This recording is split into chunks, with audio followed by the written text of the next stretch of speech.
بسم الله الرحمن الرحيم waxaan halkan ku bilaabayaa barnaamij cusub oo taxano noqon doona oo aan u bixiyay weydiin iyo warcelin wuxuu ugu dhashay kadib markii aan fariimaad u fara badan oo su'aalaha aan ka helay dhalinyaro fara badan oo igu soo diray emailkayga iyo bogeyga Facebook aan ku leeyahayba waxaan jeclaystay inaan toddobaad walba aan ku dhex wado barnaamijka fikradii buug oo isna aan toddobaad la ka dhigo toddobaad walba insha Allah waxaan ku dul istaagi doonaa mid ka mid ah su'aalaha la soo weydiiyo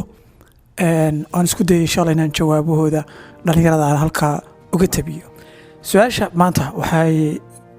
ka timi dhalinyaro aad u fara badan runtii kadib markii ay daawadeen barnaamijkaygii aan kaga hadlayay muuqaalkii aan idhaahdeen kaga hadlayay akhriska iyo faa'iidooyinkiisa dadna su'aalihii ugu faraha badnaa iga soo laabtay waxaa ka mid ahaa oo ugu weynaa runtii sideen u noqdaa qof wax akhriya sideen u samaystaa caado wax akhris oo aan akhriska isku jeclaysiiya waxaan jeclahay markaa inaan barnaamijkeena maanta aan idinku soo gudbiyo 5 tallaabo oo aan isleeyahay qofkii dabaqa way caawinaysaa waa 5 tallaabo oo anigana i caawiyay runtii dad badan oo aan kula taliyana ku liibaanay tallaabada ugu horeysa adaad u baahan tahay inaad qof noqoto wax akhriya leh caado wax akhris waxaad u baahan tahay inaad yeelato hadaf wax walba oo muhiim ah oo qofku uu qabanayo ma wadi karayo haddaanu lahayn hadaf sababta kugu xambaaraysa waa inaad taqaano maxaad rabtaa inaad wax u akhriso haddaadan lahayn sababaad wax u akhrinayso runtii way adkaanaysaa inay ku noqoto wax akhrisku inuu ku noqdo caado inay ku noqoto isweydii maxaad u rabtaa inaad wax u akhriso tallaabada labaad waxaa weeye bilow wanaagsan inta badan dadku marka ay bilaabayaan wax akhriska sidaan hore usoo tilmaanayna akhrisku waa wax adag marka ay bilaabayaan waxay ku bilaabaan kutub weyn waxay ku bilaabaan mawaadiic kala duwan ama mawduuc akademiga oo ka yara weyn kutubtu qaar waa kaa level hooseeyaan qaar waa kula heer qaarna waa kaa heer sarreeyaan marka ku bilow mawduuc fudud ku bilow talabaad mawduucaad jeceshahay oo ku xiise gelinaya ku bilow si ay caadada wax akhrisku ay kugu fududaato muxuu ahaa la qabsigeeda arinta saddexaad waxaad ku bilowdaa buug yar buug weyn haddaad xitaa ku bilaabaysid waxaad u baahan tahay inaad yaryarayso oo aad 10 page 5 page aad ka dhigto laakiin waxaan aad kugula talin lahaa inaad ku bilowdo buug aad u yar tallaabada saddexaad waxaa weeye ku xidhidhi caado hore oo aad lahayd sidaan hore usoo tilmaamayba wax akhrisku waa caadadana saynisyaanadu waxay yidhaahdaan waxay ka kooban tahay 3 qaybood q oo ah wax kiciya routine oo ah ficilkii qofka uu sameynayay iyo reward oo qofku wixii uu ka helayay iyo abaalgudkii uu ka helayay haddaba caado hore oo aad lahayd ku xidhiidhi wax akhriska waayo waxay ku noqonaysaa q oo markastoo aad caadada aad hore u lahayd aad samayso waxaa kugu dhalanaya inaad wax akhriso tusaale qofku markuu hurdada ka soo kaco waa caado salaada subax markuu tukado waa caado taduhur waa caado shaqada markuu ka yimaado waa caado caadooyinka aad leedahay ee dayliga ee joogtada ee maalin walba samaynayso mid ka mid ah oo aad isleedahay tamartaaduna iyo nashaadkaagu kor way kacsan tahay ku daba xidhiidhi markastoo aad caadada hore aad lahayd aad samayso waxaa kugu dhalanaya inaad wax akhriso talabaad maalin walba joogtee weliba waxaa aad u muhiima inaad 60ka cisho ugu horeeya ee aad caadadan wax akhriska aad samaysanayso inaad joogtayso hadday maalin ku dhaafto maalin labaad ku dhaafin haddii kale dib waa inaad usoo bilowda caadadii waa caadadu waxay ku samaysantaa oy ku abuurantaa muddadana saynisyaanadu berigoor waxay dhihi jireen ilaa iyo 30 cishaa la sheegi jiray laakiin waxa weeye waxay ku xidhantahay hadba caadadu inta ay la eg tahay fudaydkeeda iyo culayskeeda ay ku xidhan tahay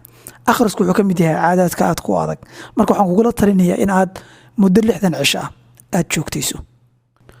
tallaabada afraad waxa weeye samayso dhiirageliyayaal dibadeed maxaan uga jeedaa qofku inuu garto hadafka wax uu akhrinayo waxa weeye waa dhiirigelin gudeed weeye, waa internal motivation ayuu qofku ka helaa. laakiin qofku sidoo kale wuxuu u baahan yahay maadaama uu caado abuuranayo aad u adag, wuxuu u baahan yahay external motivation, wuxuu u baahan yahay dhiirigelin dibadeed buu u baahan yahay. dhiirigelin dibadeed waxaa ku noqon karaya inaad yeelato saaxiibo wax akhriya. saaxiibada waxaa la yidhaahdaa qofku waa average wuxuu noqdaa 5 qof uu waqtiga ugu faraha badan la qaato. la shak 5 qof ee kugu sokeeya ee aad waqtiga faraha badan la qaato haddii ay yihiin dad aan waxba akhrinin, adiguna waxba akhrin maysid, samaysan karin maysid. aad bay u adagta, waayo saaxiibadu way isa saameeyaan. samayso saaxiibo wax akhriya. dhiirigeliyaal dibadeed sidoo kale waxaa ku noqon karaya inaad booqato goobaha buugaagta lagu soo bandhigo oo kale, librariyada inaad booqato, inaad muxuu ahaa buug kalaabyada aad ka mid noqoto oo aad ku biirto. waxyaabaha waxaa ka mid a inaad dhegaysato oo in badan aad dhegaysato sooyaalka cudamadii ku caanbaxay wax akhriska. inahaasoo dhan waxay kaa caawinayaan inaad hesho dhiirigelin aad muxuu ahaa aad ku sii joogtayso caadadan wax akhriska, weliba inta ugu horeysa 60 cisho ee ugu horeeya. tallaabada shanaad ee aan kugula talinayo ee ka qayb qaadanaysa inaad abuurato caado wax akhris waxa weeye ilaahay la kaasho. qulubtu waxay ku jiraan gacmaha Eebbe subxaanahu wa tacaala, isagaana siduu doono u gala oo u rogroga. marka inuu ilaahay subxaanahu wa tacaala kugu sugo oo dadaalka aad bilowday iyo hadafka aad leedahay iyo yoolka aad doonaysa inaad gaadho, inuu ilaahay subxaanahu wa tacaala kugu sugo, ilaahay subxaanahu wa tacaala la kaasho. dadaal kasta iyo wax kasta iyo juhdi kasta oo aad samayso haddaanu ilaahay subxaanahu wa tacaala ku garab taagnayn way adag tahay inaad hirgeliso. idaa lam yakun cawnu min allahi lilfataa fa awalu maa yajni calayhi ijtihaadu. waxa ugu horeeya aad halaynayso waxa weeye waa approachkaaga iyo qaabkaad u wajahayso iyo dadaalkaaga aad halaynaysaa. marka wax walbo aad wanaagsan oo aad doonayso inaad kaliya caado wax akhris kaliya maahe, wax walbo aad doonayso inaad aad gaadho iyo hadaf kastoo aad leedahay, ilaahay subxaanahu wa tacaala la kaasho. haddaan 5 qodob soo ururiyo, tallaabada koowaad waxaan nidhi waxa weeye inaad hadaf yeelato. sabab aad wax u akhriyayso waa inay jirto. wax walba sabab bay u baahan yihiin. talabaad waxa weeye inaad si wanaagsan aad u bilowdo buug yar, mowduuc fudud, mowduuc aad jeceshahay oo aad xiiseynayso. ta saddexaad waxa weeye inaad caadada wax akhrisa aad doonayso inaad abuurato aad ku xidhiidhiso caado hore oo aad lahayd si ay kugu fududaato aad maalin walba aad u xusuusato. sidoo kale waxaan nidhi inaad joogtayso muddo 60 cisho ah. tallaabada afaraad waxaan nidhi waxa weeye inaad yeelato dhiirigeliyaal dibadeed, saaxiibo wax akhriya inaad abuurato. sidoo kale inaad meelaha buugaagta lagu soo bandhigayo aad tagto, librariyada aad booqato, naadiyada wax akhriska aad ka mid noqoto, muxuu ahaa sooyaalka dadkii cudamada ahaa ee wax akhrinta ku caanbaxay aad noloshooda baadhbaadho aad dhegaysato. tallaabada ugu dambeysa ee shanaadna waxaynu nidhi ilaahay subxaanahu wa tacaala aad la kaashato. waxaan rajeynayaa 5 tallaabo haddii aad qaado inaad yeelan doonto caado wax akhris. aad baan u mahadsantihiin dhegeysiga. wixii su'aalaha aad qabtaan boggayga facebookga ama instagramka ama youtube-ka waad igu soo hagaajin kartaan haddii ilaahay yidhaahdo.